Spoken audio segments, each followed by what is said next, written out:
Breaking news చూస్తున్నాం. కాంగ్రెస్ పార్టీలో మిగిలిన పెండింగ్ స్థానాలపై కసరత్తు పూర్తయింది. ఖమ్మం, కరీంనగర్, హైదరాబాద్ పార్లమెంటు స్థానాల అభ్యర్థులను పార్టీ అధిష్టానం ఖరారు చేసినట్టు తెలుస్తోంది. పొలిటికల్ ఎనలిస్ట్ సునీల్ కనుగోలు సర్వే ఆధారంగా అభ్యర్థుల పేర్లు వెల్లడించినట్టు తెలుస్తోంది. ఇక ఇదే అంశానికి సంబంధించి తాజా అప్డేట్స్ మా ప్రతినిధి శ్రీనివాస్ లైవ్లో అందిస్తారు. శ్రీనివాస్. Thank you Anand. ఏదైతే కాంగ్రెస్ పార్టీకి సంబంధించిన పెండింగ్ పార్లమెంటు స్థానాలకు సంబంధించి కసరత్తు పూర్తయినట్టు కూడా తెలుస్తుంది.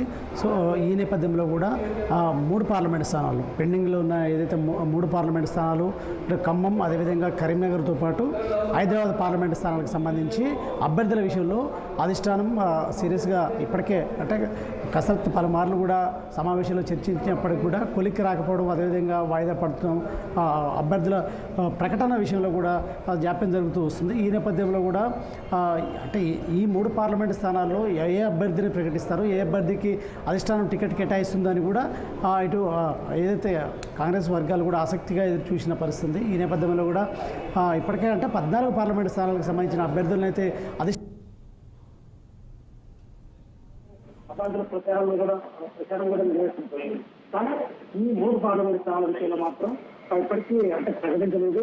సో ఈ నేపథ్యంలో కూడా ఆ స్థానాల్లో నేతలు తమ కుటుంబానికి సంబంధించిన వ్యక్తుల కోసం కూడా తీవ్రంగా అంటే అధిష్టానం దగ్గర పట్టుబడుతుంది.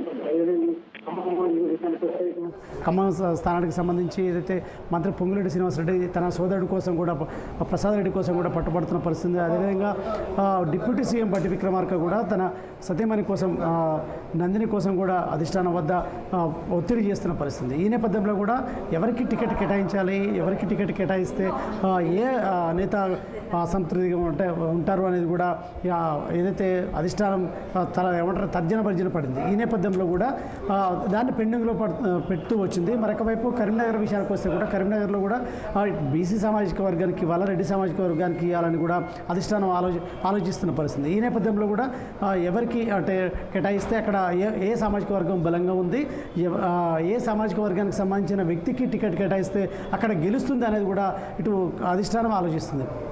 మరొక విషయం ఏదైతే హైదరాబాద్ పార్లమెంట్ విషయానికి వస్తే కూడా హైదరాబాద్ పార్లమెంట్ స్థానంలో కూడా ఎంఐఎం కూడా మొదటి నుండి కూడా ఎంఐఎం ఆధిపత్యం కొనసాగిస్తుందని చెప్పాలి. ఎందుకంటే ఆ పార్లమెంట్ సెగ్మెంట్లో 7 అసెంబ్లీ నియోజకవర్గాల్లో కూడా దాదాపుగా ఎంఐఎం ఎమ్మెల్యేలు గెలుపొందుతూ వస్తున్నారు. అదేవిధంగా పార్లమెంట్ అభ్యర్థి కూడా ఎంఐఎంకి సంబంధించిన అభ్యర్థి గెలవడం, అదేవిధంగా ముస్లిం సామాజిక వర్గానికి సంబంధించిన ఓటు బ్యాంక్ ఎక్కువ ఉన్న నేపథ్యంలో కూడా ఈసారి కాంగ్రెస్ పార్టీ తెలంగాణ అధికారంలోకి వచ్చి హైదరాబాద్ పార్లమెంట్లో కూడా పాగా వేయాలని చూస్తున్న నేపథ్యంలో కూడా ఎవరిని ఏ అభ్యర్థిని నిలబెడితే మన కాంగ్రెస్కి సంబంధించి ఆ పార్లమెంట్ సెగ్మెంట్లో గెలవచ్చు అనేది కూడా చూస్తున్న పరిస్థితి. ఈ నేపథ్యంలో కూడా అక్కడ దాదాపుగా సమీరుల్లా ఖాన్ని దాదాపు ఖరారు చేసినట్టు కూడా తెలుస్తుంది. ఈ నేపథ్యంలో కూడా ఇటు హైదరాబాద్ విషయానికి వస్తే సమీరుల్లా ఖాన్, అదేవిధంగా ఇటు కరీంనగర్ విషయానికి వస్తే కూడా వెలిశాల రాజేందర్తో పాటు కూడా ప్రవీణ్ కుమార్ రెడ్డి పేర్లు కూడా దాదాపుగా మొదటి నుండి వినిపిస్తున్న నేపథ్యంలో కూడా అక్కడ వెలమ సామాజిక వర్గానికి చెందిన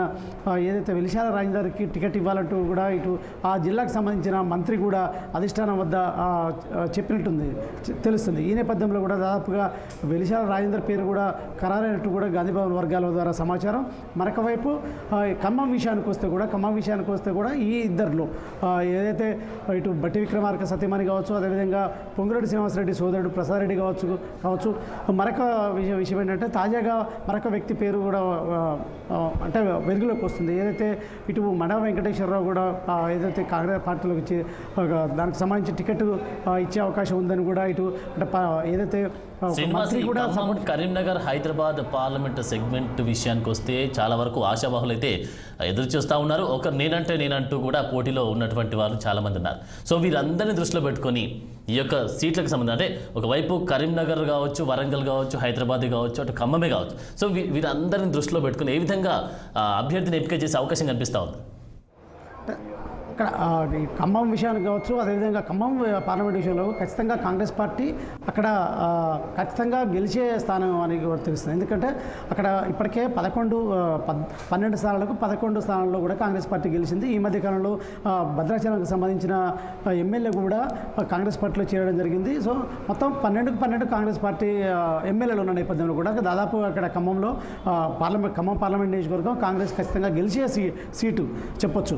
ఈ నేపథ్యంలో కూడా అక్కడ ఇటు డిప్యూటీ సీఎం బట్టి విక్రమార్క, అదేవిధంగా మంత్రి పొంగులేటి శ్రీనివాసరెడ్డి తమ కుటుంబ సభ్యుల కోసం కూడా పోటీ పడడం, దాంతో అక్కడ గెలిచే స్థానం కూడా పెండింగ్లో పడుతూ వస్తుంది. ఈ నేపథ్యంలో కూడా ఇప్పటికే ప్రకటించే స్థానాలు కాకుండా ఇప్పుడు పెండింగ్ ఉన్న స్థానాల్లో ఇప్పటివరకు ప్రకటించకపోవడంతో కూడా అక్కడ కాంగ్రెస్ పార్టీ ఏదైతే ప్రచారంలో వెనకడుగు ఉందని చెప్పొచ్చు. ఎందుకంటే ఇప్పటికే ప్రకటించిన ఇటు బీఆర్ఎస్ కావచ్చు, బీజేపీ నేతలు అయితే ప్రచారంలో దూసుకుపోతున్న పరిస్థితి ప్రత్యేకంగా ఈ 3 పార్లమెంట్ స్థానాలు. సో ఈ నేపథ్యంలో గెలిచే పార్లమెంట్ స్థానాలు కూడా అభ్యర్థిని ప్రకటించకపోవడంతో కూడా అక్కడ కాంగ్రెస్ నేతల్లో కొంచెం ఏదైతే ఆందోళన ఉంది, అదేవిధంగా నైరాశ్యంలో ఉన్నట్టు క్యాటర్ తెలుస్తుంది. సో మొత్తంగా ఇటు హైదరాబాద్ విషయానికి వస్తే దాదాపు హైదరాబాద్లో కూడా సమీరుల్లా ఖాన్ దాదాపుగా వినపడుతున్నప్పటికీ కూడా అధిష్టానం పేరు ప్రకటించలేదు.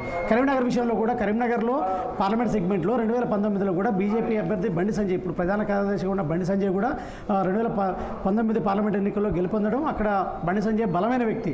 సో బండి సంజయ్ని ఢీకొనగలిగే వ్యక్తి ఎవరు, ఖచ్చితంగా కాంగ్రెస్ పార్టీని గెలిచే వ్యక్తి ఎవరని కూడా చూస్తుంది. ఈ నేపథ్యంలో కూడా అక్కడ పెండింగ్లో పెడుతూ వస్తుంది. సో ఏదైతే ఈ నెల 14న జరిగిన హైదరాబాద్లో నోవోటెల్లో జరిగిన సమావేశంలో కూడా కేసీ వేణుగోపాల్ హాజరై కూడా నేతలకు దిశానిర్దేశం చేశారు. ఇప్పటికీ కూడా ఆలస్యం చేయొద్దు, ఖచ్చితంగా ఇప్పటికీ ప్రకటించాలంటూ కూడా చేస్తున్న నేపథ్యంలో కూడా ఈ రోజు కానీ రేపు కానీ రైట్. Thank you Srinivas.